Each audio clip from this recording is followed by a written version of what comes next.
Good morning. Welcome to Nordic VMUG UserCon. We're almost 500 registered today, so that's an awesome number for a user group, I think. So VMUG is independent and run by customers, very dedicated people. And we have more than 120,000 members globally. This makes us one of the biggest user groups in the world. Rasmus, what are you doing? You're freaking me out there. So this event was not planned overnight. We've been talking about this event for the last 6 months. And we have a couple of VMUG leaders here. If you could stand up so people can recognize your Instagram photos. Guys? So I hope, yes, please help me thank them. Everyone has a day job and a family, and they are very dedicated to this community. So I want to start by saying thank you to all the sponsors and speakers here today, because we couldn't do this without you. People have traveled far to be with us today, and I hope you will use this opportunity to ask all the questions you have, because we have a lot of experts at this venue today. Click. So VMUG is all about the members. We always get the feedback that we should have more community sessions, and we would love to. We just need you to apply. I know how it is. I don't like presenting, but we really don't care about your presentation skills. We just care about the content. So it can be a small home lab. It could be a bigger project. We can do lightning talks, anything. So we can talk to one of these guys today if you would be interested in presenting. And you can apply by this link on the screen. If you also would like to contribute with event planning or anything else, we would also like to hear from you. We could use more resources sometimes. So our next meeting, please save the date, in March. We have more details after this event. Over to you. For the keynotes today, we have been very lucky to be able to have Jeremy Van Doorn come and perform the opening keynote. He's always been a great supporter of the VMUG, so we really appreciate him coming today. He'll be talking about virtualization and security, the ideal combination. And for the closing keynote at the end of today, we hope you will stay to the end, because this is, I think, quite exciting for everyone. We have Frank Denneman talking about the VMware Cloud on Amazon Web Services. New product, and for me, I'm very excited about this session specifically because it's new technology, and getting insights on this will be quite exciting. If you don't already have the VMUG mobile app, I would appreciate it if you downloaded it, mainly because it will help you, number one, see all the sessions that's happening today, but the second item, which is more important for us, is that it will help you provide feedbacks on all of the sessions. And that's important not only for us, for planning future events, but it's also very important for the speakers who love to get feedback on how they did on the presentation, so that if they have more events in the future, they can help improve the sessions. Always nice to get some good feedbacks there. So please don't forget to fill out the surveys after each session. It's super easy, but it does require that you download the app and have it ready. And as you saw on the previous slide, it's even available for BlackBerry phones. We also have the passport to prizes, thanks to the sponsors today who are participating in this. So you will have a small sheet of paper that you can go around to the sponsors that you can see on the paper and get stamped. And at the end of the day, we'll do drawings. We have 5 really nice giveaways for the people attending in this. Just note, like we put on the slide, that you must be present to win. So last year we had a few people who won, but who left already. That's too bad. So try and make sure you stay until the end, so you can actually get the prize in case you want it. We also wanted to take this opportunity to just mention the vExperts application is open until December 16th. Just sort of going down memory lane here in 2013, which is actually when I started working together with the VMUG, there were only 7 Danish V-experts, and this year we're already up to 18, plus minus perhaps a few people not in the directory, but I think it's fairly accurate. So the question is, how many will we have next year? And just remember that the V-expert designation isn't necessarily some super deep technical person. It's just someone who's actively engaged in the community, who's interested in sharing knowledge and collaborating with other people in the community. And looking at the application, it doesn't mean you have to be VMworld speaker or something like that. It may help, I'm sure. But just coming to the events, actually contributing, perhaps staying active on social media, you're already well down this path to obtaining the V-expert status. So don't be shy, make sure to fill it out. In worst case, the only thing that could happen is the same as if you didn't fill it out. 5 o'clock, we have the giveaways that I mentioned before. There will be the passport prizes, and there will also be some separate drawings from some of the sponsors. Immediately after the reception, the giveaways, we have the reception sponsored by VMware. So thank you to them, where there will be some nice food and custom brewed beers for us. Thank you to Michael for arranging that. I'm really looking forward to the beers this year. I heard some very nice things, but I'll leave it for you to decide later on what you think of them. Socially, obviously, throughout the whole day, we would love to see people engaging. You saw that the social media wall we had running before. We also have screens outside in the hall. Please do use hashtag VMUGDK when you're posting. After the reception, there'll be VBS happening. Obviously, everyone is welcome. You can see it at the Old English Pub. And in case you want to be actively notified of future VBS events, you can simply just join in on the VBS Denmark Facebook group. Like I said, official hashtag VMUGDK. If you want to tag the Danish VMUG account, it's at Denmark VMUG, and the global VMUG account is my VMUG. But we do hope that you want to participate, and to sort of help nudge you to participate, we actually have a giveaway. So at the end of today, with the other giveaways, we'll be randomly selecting someone who entered in social media, and the prize will be a 1-year VMUG Advantage subscription, which is very nice, includes a lot of discounts. But I think one of the biggest benefits is the evaluation licenses for 1 year, 365 days for all of the VMware products. So in case you want to try something out, this is probably your best opportunity to get licenses for everything, to try it out. Other than that, I really want to welcome again Jeremy Van Doorn to come up on stage to start the opening keynote. Please give him a round of applause. Thanks. Thanks. Yeah, I have that. Thank you also on behalf of me for coming to the VMUG, and thanks to all of the VMUG leaders here, because truly the Nordics VMUG is one of the biggest in the world. I think in Europe we have about 3 or 4 contestants between the Netherlands, Italy, UK and the Nordics. So you guys are doing a great job with all these people here. So thanks for everyone. And for me, the reason why I like VMUG so much is really because of all the cooperation and people really helping each other. So everything that Rasmus and Lieselotte just said, I can only underline, and please participate, and hopefully we'll see you up as some of those V-experts next year. So for my part, my name is Jeremy Van Doorn. I've been with VMware for about 12 years now, so since the first inception of sort of ESX 2.1.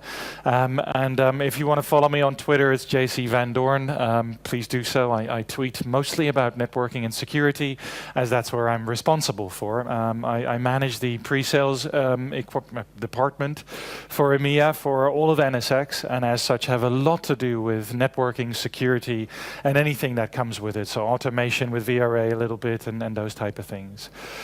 So when I talk to my customers, I really see that many of them are struggling in this sort of new fast-paced world where employees come in and they know more about IT than some of the old IT employees in the department. And you can see companies really struggling because industries are being transformed, whether or not you're in a taxi business and all of a sudden you have these apps that you have to compete with, or whether you're a traditional bank and you have these fintech companies coming up with all sorts of new financial solutions. Everyone sort of has to change, and you get questions around, okay, well, if we change so quickly, how do we make sure that our company is flexible and mobile like we need to be, but still maintain a secure environment where we protect our data, protect our intellectual property, and also protect the customers whose data we often store in our systems. So it's a very difficult thing, and it's not for lack of trying, but when you look at these numbers on top, you can see that there is a lot of spending in security. There is about 46% increase in 2015 alone, and we're waiting, of course, for the numbers of 2016, but that's proving to be much higher. You can see a number of startups also doing cybersecurity, 1,208. But when you look at all of these numbers at the bottom, you can see that we're still not doing something right. We're definitely doing something wrong, because 43% of organizations still report some type of data center breach in 2014, and it's only gone up in years after. There's 312 days until someone finds a hack, until it's really patched. And when you look at the loss of revenue, it's 455 billion alone. And with GDPR, the General Data Protection Regulation, coming up in next year, that's going to probably increase, because obviously companies with that new regulation in the EU being in place can be fined up to $20 million, or 4% of global revenue. So when you look at some of the big hacks of Sony, for example, and they get fined 4% of global revenue, that is a huge figure, of course. So lots of incentives for companies to focus more on security, and also that's why security is critical to VMware. And when you look at VMware products, actually every developer that we get in VMware is being trained on security specifically.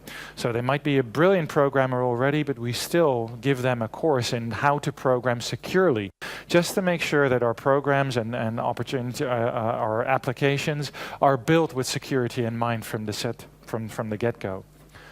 So if I can click forward, there we go. Wrong button. So if we look at security spending, we can see that security spending has gone up tremendously. And you can see actually that from 2012 to 2015, it went up by 10% of the total revenue, or the total spend that we have in companies. But even though we spend more and total expenditure is relatively flat, we can see that the annual cost of security breaches has gone up significantly. So security cost is actually going up versus security spending. So definitely we are doing something wrong, because we're spending more money, yet we're losing even more money at the same time. So we need to do something different. But it's quite strange, because we did some research with The Economist. And what you can see is that only 8% of business leaders really see IT security as a #1 business issue. Whereas if you get hacked, you get into very, very serious trouble. And we've seen a bank in the UK very recently who had to stop all transfers because some hackers had gotten access into the accounts and were actually transferring money out of their customers' accounts into their own account. So imagine you're a customer of that bank. Would you still leave your money in that bank, or would you probably go somewhere else? So it is something that business leaders should be aware of. And just by looking at this increase of total cost, 29% up since 2013. And now that more and more countries are well connected to the internet, this is only going to increase. And we've seen hacks go from script kiddies into groups, into entire countries attacking other countries. And I think we've all been aware of the accusations that the US had against Russia for interfering with the elections. Now, I have no clue if that's true, but you can sort of see the allegations starting to happen there. So lots of powerful groups using their expertise and their knowledge and their internet access to gain access to your data.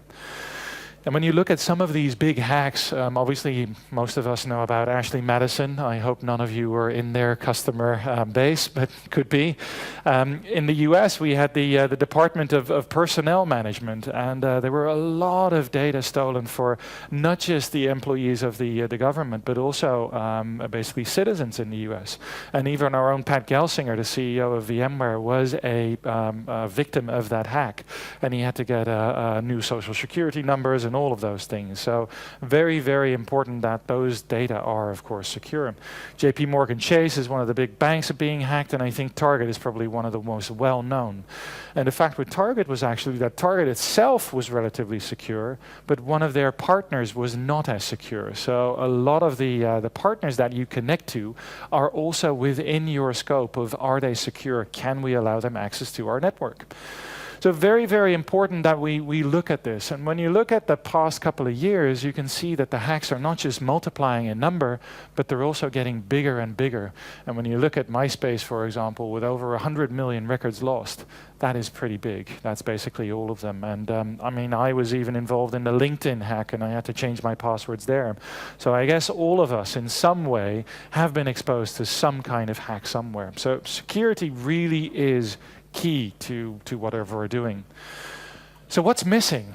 We're clearly missing something. We're missing a trick. And when we looked at this and we're saying, okay, well, what can we do to help this? And we really looked at, okay, so what are we doing wrong? And basically what we think we're doing wrong, or we have been doing wrong, is that we don't have an architecture for security. We have an architecture for delivering data, for delivering applications, but security is very often lost to come to the table. And we really need to change that. We need to build security in from the set, from the get-go, and really take it into account from whenever we do something. And security is not just about the data, it's also about the applications, it's about the users. Which device are they using? Where are they sitting? Are they maybe sitting in an internet cafe, in a local shop in China, or are they working from the office? And all of those things have different implications for how you can access your data and your files. So when we look at those applications, for example, we typically go by an application that runs somewhere on a desktop or something, but now lately most companies really want applications on the iPhone. And we can see that with a VMUG application, it's running on your iPhone, so you have easy access to it. But when we look a little bit deeper into those applications, we typically see that there is an entire network behind it of software as a service, of internet services, maybe connected to Facebook or LinkedIn or whatever. And we can really see that the application is the network. And because the application now is the network and it uses a network so much, it's also important that not just the application developers and the compute managers change the way that they work, but also the networking people have to change, because it used to be that the network was used just to transfer important data, maybe from one system to another. But now applications internally use the network to actually get the application going. They use DNS names, IP addresses to get various functions within that application. So the traffic across the network is changing dramatically, and we all need to change for that. So looking at it a little bit further and in a different perspective, and I'll come back to this Kibera, Kenya in a number of slides throughout my presentation. And I won't give you too much of a hint now, but just look at this sort of chaos of buildings that have been built everywhere. And as a contrast in the background, you can see some of the well-planned sort of city expanses. But hey, people go where you don't want them to go, and this is what happens when, of course, people decide to go and live somewhere, and there is no real governance or anything to keep control of that. So remember this city, as I'll come back to it a couple of times during the presentation. And here's sort of a first hint of where we're going with traditional applications in our infrastructure. And we're obviously building a lot of new applications, cloud-native applications, or however you want to call them. A lot of DevOps investments going in there. And what you typically see is that with new applications, they connect on average to about 7 cloud services. It could be LinkedIn or Facebook, just like I said. It could also be more business-like applications like Salesforce or ServiceNow or anything like that. They run on managed cloud, private clouds, and even public clouds. So you need to connect data to all of it. And then most importantly, your users are becoming more demanding. So they want to access their data anywhere they want. On their iPhone or Apple phone, on their mobile, maybe even in their Tesla cars. And you need to be able to ensure the company that all of that data is secure. And even this morning when I opened up my news feed, it was another news poll about Europol, the European police, where one of their employees had taken data systematically back to her house and backed it up on a cloud-connected hard drive that wasn't that secure. So one of the investigating agencies in the press in the Netherlands now has gotten hold of 700 documents on, for example, the bombing in Madrid. So all very, very sensitive information that obviously they do not want to get in the hands of any sort of organization that wants to abuse that. So we see it everywhere. We see it in people taking data home just by taking it on a USB stick, but we also see it by people just emailing data because it's easier. So the fact that things are now possible means that we have to give those options, but give them in a very secure way. Because if we do not give them the options, they will find an option. They will use their credit card, start up something on Amazon, and it's basically shadow IT. So we have to really look at it. But often security is really the last one to be invited to this table. We have this brilliant solution and we need to bring it out to market tomorrow because otherwise our competitors are going to gain an edge. And then security comes into play. Oh, by the way, can you secure this wonderful application? It's only got connection to 7 cloud services. Please make sure that everything is safe. So very, very difficult to do it that way, basically the reverse way. So I have one multiple choice question for you all, and if you could please raise your arm as I go down the various options. I'd like to see what your idea is about who is responsible for security. So if you think A, the legal department is responsible for security in an environment, please raise your hand. No one. Technical audience, or one, I think.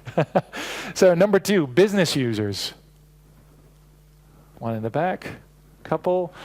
Number 3, a mix of IT and business users. That's by far the most for now. And then number 4, the IT department. Also a fairly good vote. So I think in your case, number C, 1, number D is a second, and then number B and number A. So we did some research again with The Economist, actually, and The Economist sort of confirmed this. There was a slight difference between, obviously, they found that IT department was the predominant user. I think most of us are IT, so that's probably why we want the business users in there as well. But when you look at this, it's basically 90% of the respondents thought that IT had some responsibility over the security of the data. But nobody thought it was the legal department, and nobody thought it were, hardly anyone thought it was the business users. So very interesting that even though you don't control all of the data, you're still responsible for all of the data. So you need to sort of think of that. And when you look at the typical security in an environment, basically what we see is all this lateral sort of connections where we have a DMZ, we have an app zone, we have a database zone, and of course we have some services. So when you look at this, there's a lot of lateral movement that is possible. Typically, there are no firewalls or no security within a DMZ. And that could be something that could hurt you in the end, because even though there might be different application stacks, if one of your applications is weak and gets hacked, there could be lateral movement into another application, and from there they could go down through that entire three-tier application stack. So you could, of course, put a firewall somewhere in the middle, but with all these different applications, different layers, it's very, very difficult to maintain that firewall. And also what we see a lot is when you remove an application, people typically do not ask the firewall department to remove the security rules as well. So we've seen very, very large banks who fired up a new application, reused an old IP address, and even before they could patch the Microsoft IIS web service, a hacker was already on it because the firewall rule was still open. There was a continuous stream to test whether or not something was there. All of a sudden the machine was there and it was hacked before they could implement the patches. So very, very important that you keep your firewall up to date and not allow it to become a Swiss cheese full of holes everywhere. So looking at this firewall, it needs to take care of the chain alignment. In which chain are we in? Security surface orchestration. Which security services do we do? Do we have antivirus? Do we have intrusion prevention? Layer 4 or layer 7? Where is it? How much context do we want to read into? So a very, very complex world, especially if you have it somewhere on the network and not very close to the application. So again, looking at this city in Kenya, you can sort of see that in the back things are neatly organized. You see some streets, you know where to go. They probably have street names and house numbers. But if you're a mailman and you need to find something here, that's going to be very difficult. And it's difficult for the mailman to find it, but it's quite easy for people who want to abuse this misalignment to find their way around it and avoid being caught by police or anything else because they know the environment and they can scout it out. So hackers are typically trying to abuse that misalignment. And I know most of you are on the good side, of course, of things, but it is kind of interesting to see how a typical hack nowadays works. So I thought I'd take you through a little bit of the typical analogy or lifespan of a hack. So all the time they start with preparation, and sometimes they start with human preparation. They go into an office, they see where the data is. Is your data center here? Oh, are you connected to a specific service provider or internet provider? And they try and determine an attack vector. Are you connected in a very secure cloud? Are you doing your own security? What is the easiest way to get in? Maybe you have some remote offices. Can I get in there? They do some scouting out. And then at one point when they've done enough R&D, they decide on a delivery mechanism. Am I going to use a virus? Am I going to just try and hack into an unsecure service? And I've also seen people just leave USB keys in an office, where typically this was a security office somewhere in Europe, so a government security office. Someone came in, had a meeting with the CIO there, and actually made a challenge to the CIO. He said, within half an hour of me leaving this office, I'll be able to connect with your laptop. Just send a ping and your laptop will respond. And he didn't even know the IP address, but what he did before he went into the meeting, he dropped a USB stick in the public toilet. And on that USB stick there was a simple sticker saying payroll of March 2017 or 2016, whatever. Any employee walking into that room, of course, seeing this USB stick with payroll on it, is absolutely interested in seeing what's on it, because how am I doing compared to my colleagues, etc. So the employee plugged in the USB stick, a Trojan was implemented, and as such the guy could get access to that network within half an hour. Actually, during the meeting he could already do it. So the delivery mechanism can be as wide as you can possibly think of. It could be anything. And when you then take that a little bit further, obviously they do their first compromise. They have some access to the network, and they try and find somewhere where they can install a command and then elevate their usage rights. So very often when they install something, they try and get multiple strains going, because there is always the risk that they get found out. So they try and put multiple strains in place, and they leave them dormant. They put them in place, they work on one, and they continue, in this case, in strain A, but strain B is still there in case you find out. So they work on strain A, they start to escalate their privilege even further, and at one point they're in a place where they can move laterally across the services in the DMZ, for example. And they try and find out more services, and typically if they're on a web server, they can find out which server it's connecting to for the application. From there they try and get to the database, and of course in the database they try and exfiltrate all the data. So looking a little bit further, there's more dormant strains coming up. They do it on every server that they come up. And at one point there could be a place where the attack is identified, and the IT security guys might do something against it. If they respond strongly enough, it could destroy that strain. But then there's multiple strains that they could still reuse. So depending on whether or not it's the same strain, but at some point they wake up and modify the next dormant strain, they continue again, and they try and exfiltrate the data, of course. The last things that they do is obviously parcel and obfuscate the data, so they bind it together, and at one point they send it out. And they try and do this sending of data at the time when you're the most vulnerable. It could be that your CISO is on holiday, or that he's sick, or whatever, and at that point they start transferring, because they need the most amount of time, obviously, to get this done. And this is when things will start noticing, because all of a sudden you see a spike in data going out of your network, so people tend to take notice of this. And then at the final stage, they clean up their act, and they try and remove all of the things that they have done in order to remove any evidence that they were ever there. And this is typically how things go. And then when you look at that Center for Personnel Management, that's the OPM hack, that's basically everything in purple, you can see that the first hack, which was somewhere up here, actually started already in October of 2014. The actual data being sent out is sort of happening here when the attack was identified. So this is, let's say, October 2013. So this is a year and a half later. So a hack of a year and a half where people only found out a little bit here, but they didn't really get rid of all of the strains. So back here it started again, and then obviously you typically see that after a month of doing everything they can to get rid of these hackers, that's when typically the news becomes public. And these are just some examples of some well-known hacks that we've seen. So don't think that a hack is like a one-week thing. It's a very, very, very long process of people trying to get to core data. And at VMware we've even experienced things where we noticed they were in, and we actually worked with FBI and CIA to allow them to go further and further into the network just to collect enough data about who are they, where are they coming from. And then as soon as they come close to some crown jewels, of course you shut them down. But it is very, very important that you keep continuous track of this. And I think any company will be interesting for this. So looking at this and looking at the anatomy of a hack, basically, we see that when we compare this to how we spend money, we see that basically 80% of the investments that probably most of your companies are doing as well is focused on the perimeter. It's focused on trying to prevent people from coming in. It's things such as firewalls, intrusion prevention, those type of things. But only 20% of the investment is really focusing on, okay, if they're in, how do I detect if they're moving further? How do I know that they're not getting close to my real data?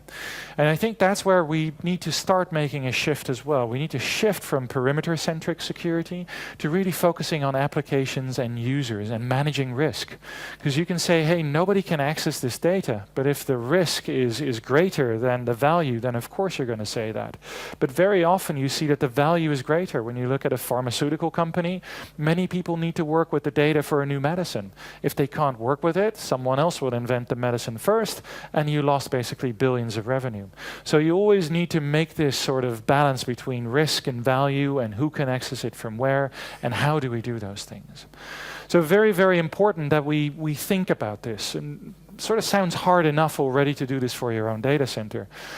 But your own data center is not just what you're worried about, because we're all moving towards the cloud. If we're not already running workloads in the cloud, we might be because it's shadow IT, but we're all investigating. And every IT department across the world is now being pressured on how much they spend on their own IT, because the CFOs and the CEOs see these price points of Amazon and think, hey, if they can run it for 3 cents an hour, why can't I run it for 3 cents an hour? So we're moving towards the cloud, whether we want it or not. It could be a private cloud, it could be a public cloud, but we are moving. And currently we're somewhere in between the PC revolution and the cloud. So looking at the cloud, there is actually another danger there, where all of us are trying to get away from these silos within the organization. There is a danger that the clouds could be the new silos, because especially if you have shadow IT, one of your developers might love Google and he just opens up a credit card and starts a Google cloud. Another one might like Amazon, and yet another one might like Azure.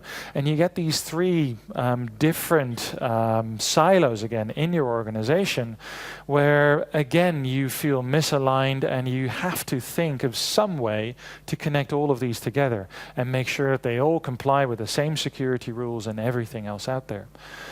So looking at one example of one of our employees basically working from, let's say, a Starbucks office, and he's working on a demo that he has to provide for a customer. And as you will hear this afternoon, Frank is going to talk all about AWS and our announcement there. So in this example, we're actually working on a demo that we provided on Amazon.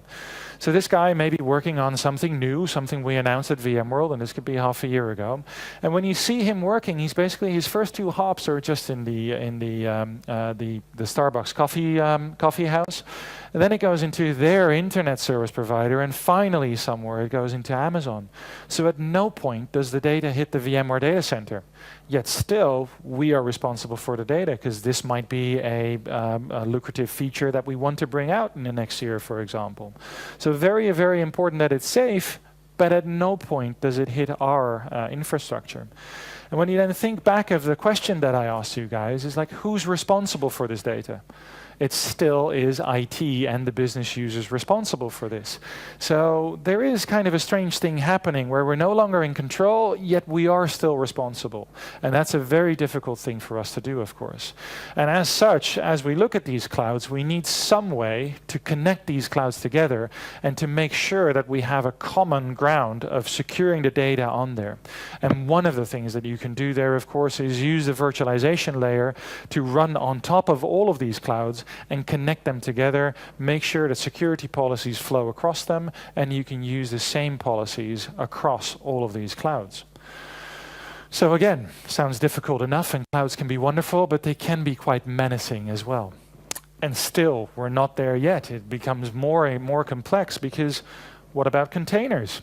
Have we thought about securing containers? Containers often run on one host, maybe not even having separate IP addresses on the outside. How do we try and secure all of those things? It's a new architecture, and yet we need to secure it as well. So do we still need a hypervisor for containers? Well, of course, I'm VMware, so I would say yes, we do. And here's one of the reasons why we think it's necessary. Because containers are just like normal machines, basically. They're smaller, they're more efficient, but they do still run services. And services, in the end, will all discover a weak point. And if one of those services gets hacked, then you could try and elevate your privileges and try and get access to, for example, Docker in this case. Could be anything, could be Kubernetes as well, but in this case we chose Docker as the example. And once you do that, obviously you can try and interfere with all of the other applications that are running in containers on top of it. Eventually you could get access to the Vault, for example, and gain access to database credentials and try and access the database that way, and really gain access to the internal network. So yes, it is very critical that even in containers, you think very, very carefully about security. So one of the things that we as VMware do is we invest a lot in things that you may have heard about, such as VMware integrated containers and the Photon project. And for those of you who've not heard about those, VMware integrated containers is an easy way, if you run a vSphere environment, to start experimenting with containers. Basically, you don't have to run an application as a VM anymore, but you can run containers directly on the vSphere environment. So basically, you have your Docker, which is now replaced by VMware integrated containers. Now, Photon is pretty much the same thing, where you run containers on a bare metal infrastructure, but the difference in positioning that we use is when you want to try and work with containers, the easiest way is VMware integrated containers. But when you've set a full strategy on containers, we suggest you use Photon, because that is truly a cloud scale type of operating system there. So looking at this again, let's say, again, we have a website and it gets hacked in some way. Of course, that can happen. But at least with NSX protecting these applications in these containers, we have something called microsegmentation. So we can catch that virtual machine is being hacked, or container, I should say, and we can do something with it. We can spin up, for example, a honeypot in a separate network. We redirect the person to that honeypot, and we can really do some investigation as to who is he, where is he coming from, what's he after, and we can fake him with that. We can even start up some, for example, vulnerability scanners to check whether or not any others are affected by this. And we can really keep track of this, and if we want to shut him down, we will shut him down. We'll take that single virtual application container off, and we'll spin up a new one. So very, very important that you think with applications also about, how do I secure this? So again, I come back to the question, what's missing? And really, it is that architecture. And if you go back to that city in Kenya with the 250,000 employees, you can sort of see that there is a little bit of a rift in there between what you have in the background and what you have in the front. There are security policies, and in this case of the city, there are planning policies, as you can clearly see in the back. But not everyone holds itself to it. We have shadow IT, we have people opening up accounts everywhere, and we need to focus on all of these, on people, applications, and data. But if we are not in touch with them, if we do not deliver what they need, they will find ways around it. So we need to look at how can we do this. And when you look at typical security, the virtualization layer is actually a very, very good layer to do it. And we need to shift a little bit in mindset, because we need to go from how do I secure virtualization as to how do I use virtualization to secure my environment. And I will go a little bit into as to why virtualization is so important. I take an example of the network here just because it's very easy to distinguish between where you secure the network. So if you have a typical 3-tier application here, you can sort of say, okay, well, I'm going to do endpoint controls. I'm going to put an antivirus agent, for example, inside my web server. And that's the way how I can see a lot of data from that application itself. I can see users being logged on. I can see which files, which data they access. I can see everything that's going on inside the virtual machine. But there's no isolation, because if I get, let's say, a 0-day virus in there and my antivirus agent hasn't been patched, often the first thing that virus will do is try and shut down the antivirus agent so that it doesn't get updated and it can do its work for a much longer period of time. So you need a little bit of isolation there. And that's, of course, why we're saying it's too hot to handle sometimes.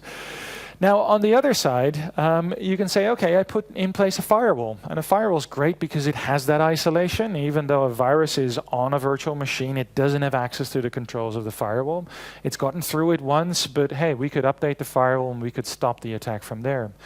But it does not have that application context because it's not on the same virtual machine. It doesn't see which processes are running, which users are logged in typically. So it lacks a little bit of information to do the right thing. And that's where we sort of stole a terminology from NASA, which is the Goldilocks zone. And this is something clearly made by marketing because Earth is the third rock from the sun, and in this case it's the fourth one. But please bear with me.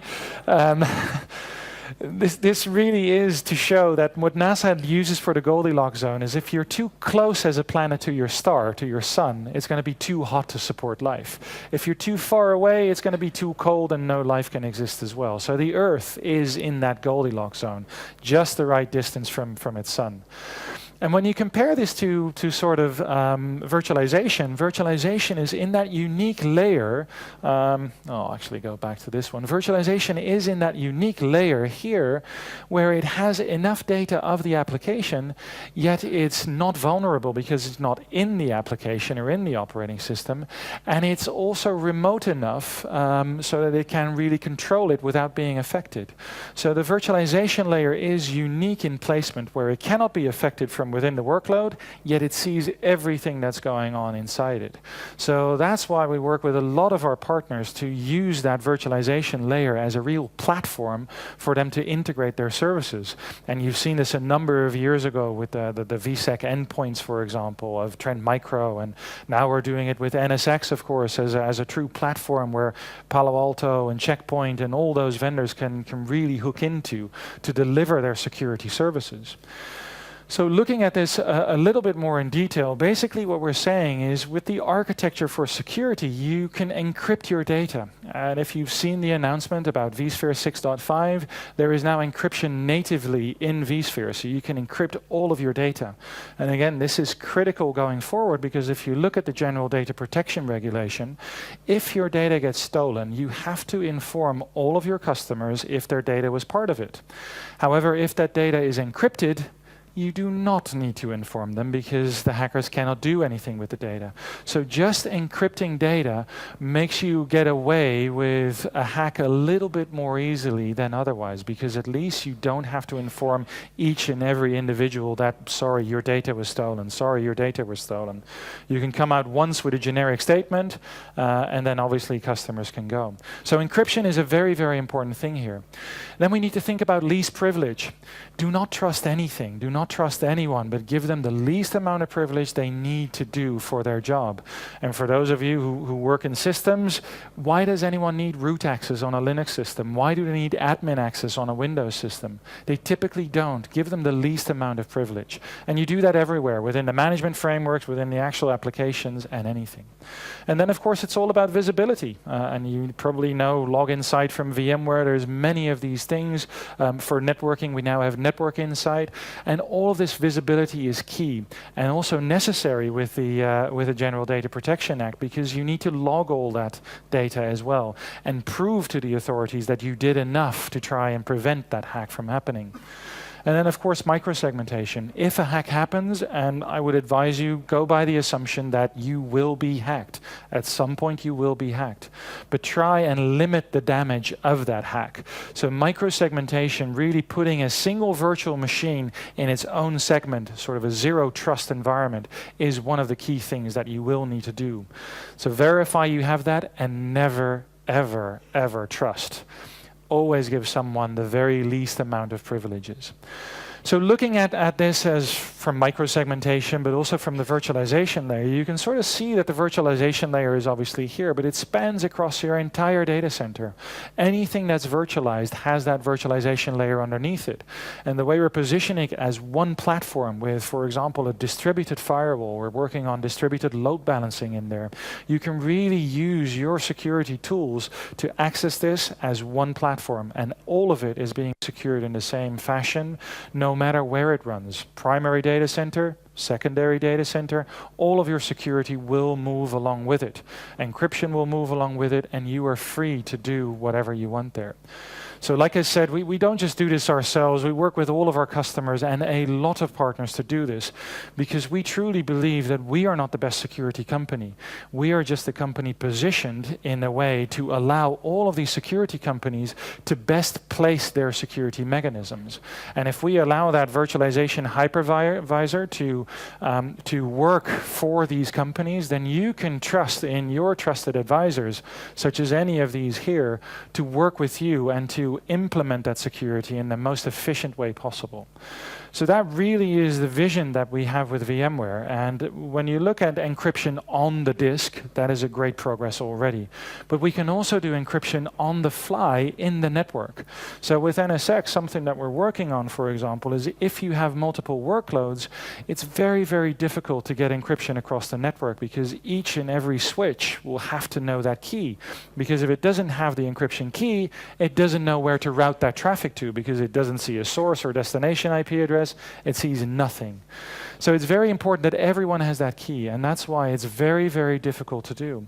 Yet with virtualization, especially network virtualization, we know all of the routers and switches involved, and we can manage the keys for you. So all you do is simply, just like HA, for example, you tick enable encryption, you drag the virtual machines in there that you want to enable encryption for, and everything else is taken care of. And that means that even if a hacker gets access to a switch and sees traffic come by, he will not see any of the data, he will just see garbage.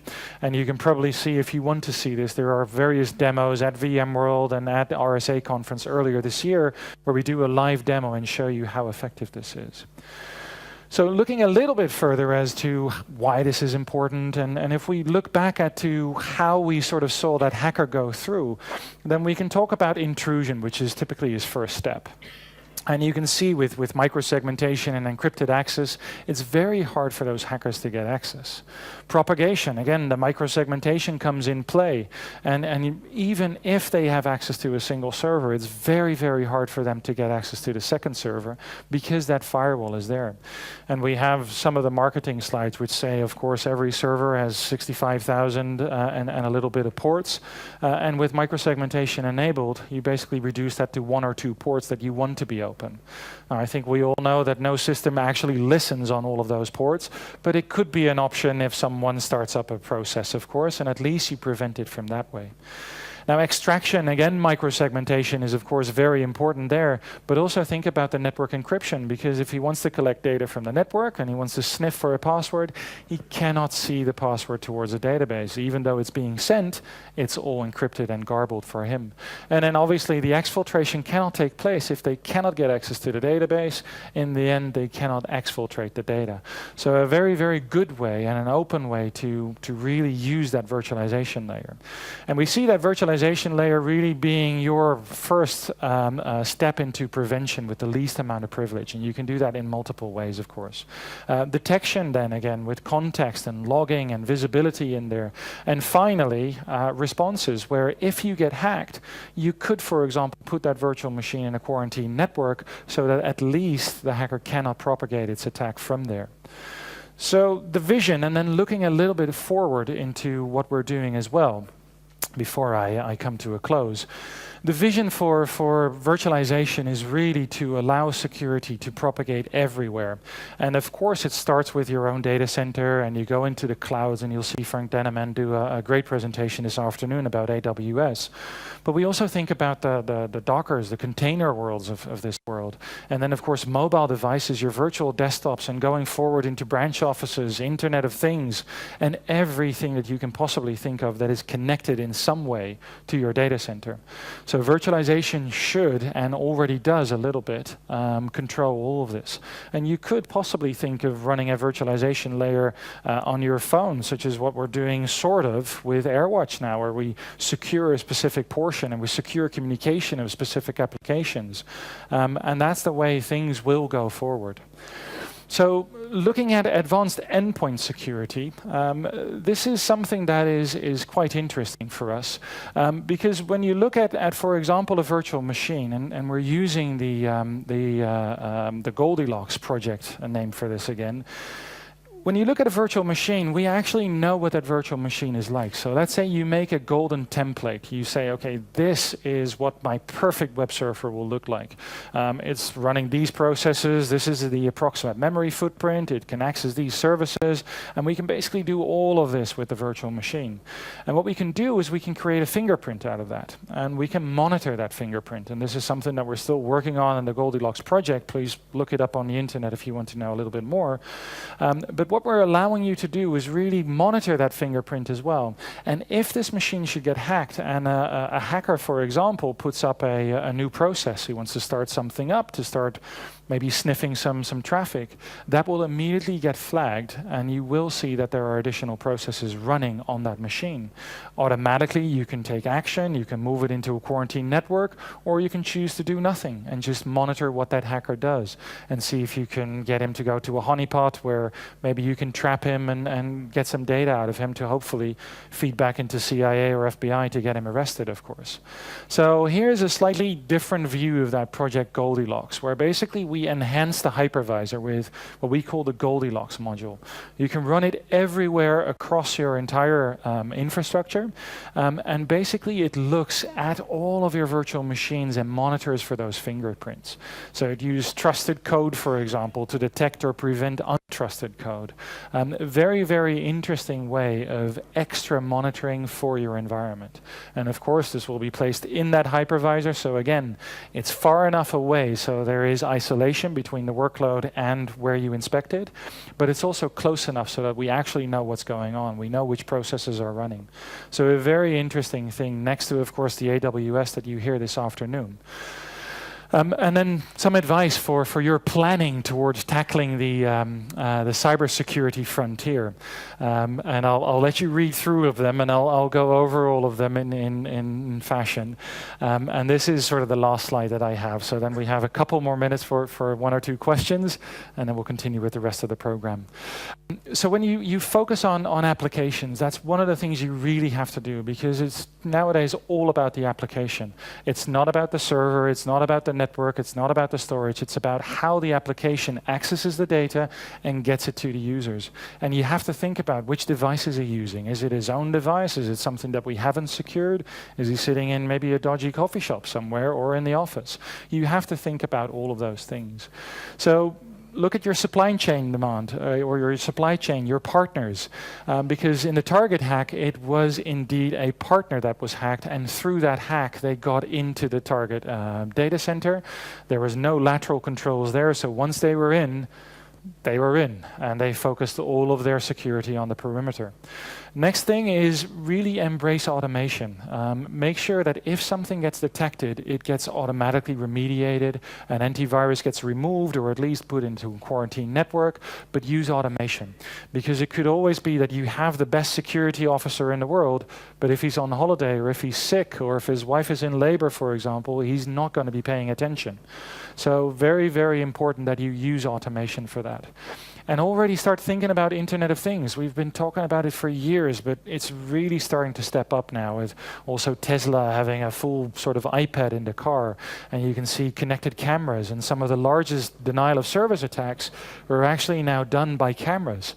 And I know of cities in the world who have thousands of cameras, and they still use the default provided by the vendor, password and username for the admin user. So once you know the IP addresses of those cameras, it's very easy for hackers to get in. And I think we saw the OVH denial of service attack, which I think was 1.6 or 1.7 terabits a second, all came from cameras, or at least for a large part. So think about your Internet of Things. And it could be from a fridge to a camera to maybe running your entire production facility. And then last but not least is encourage accountability also in your customers and your employees, most importantly. And one of the advices I have there is you can do a little bit of social engineering as well. As VMware, we don't do this, but there are various companies over the world who actually help you. And one of the things I saw in an automotive giant, actually, in Germany, they use this for all their employees, not to scold them, but really to educate them as to what could happen. And they work with a security firm. The security firm came into their office and just sat there and saw, first of all, how people interacted with them. Did they allow them access to a data center just because they were following them and they pretended to belong there? In some cases it happened. But they also sent out emails saying, hey guys, we're doing an employee survey. Can you please click this link? There was a link and lots of data was sent out to the security firm because this was in fact a sort of spam or phishing email, and people just clicked on it. Just click, yep, they entered some data. All of the data from their PC could go along with it. And in the end, what they did with all of that data is they confronted the people with it, not to scold them, but to educate them. So everything was anonymized, and they had a big session first in front of all the C-level people, and they said, no, our guys are very clever, this could never happen. And they could show really personal pictures of holidays of the CEO and all of those type of things. So immediately from there, now they do it like every year and a half. But it is very important that you educate your people and that you treat them to the dangers. And what I just referred to this morning of an employee of European police taking data to her home to back it up there is probably a thing that she thinks is very, very good, because what if someone hacks into the office and gets hold of the data and deletes it? Should be backed up there, but she was thinking, well, 2 places is probably better. But actually your home is not as secure as the office, and things got stolen. So it very often comes out of goodwill that people do these things, but you need to educate them. And with that, I would like to conclude my session on security, a little bit broader than just virtualization alone. But I do like to give this all to you, that security is going to be important, and especially in Europe with GDPR coming up. Take this into account, because you have about a year and a half to get ready for this. So if you haven't started, please start thinking about it.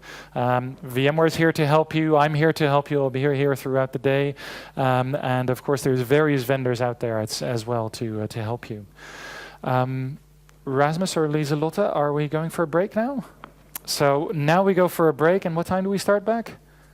10:15. So you have about 15 minutes exactly to get a refreshment, talk to some of the vendors, and I hope you have a great day. And please do not hesitate to come up and ask any questions. Thank you very much.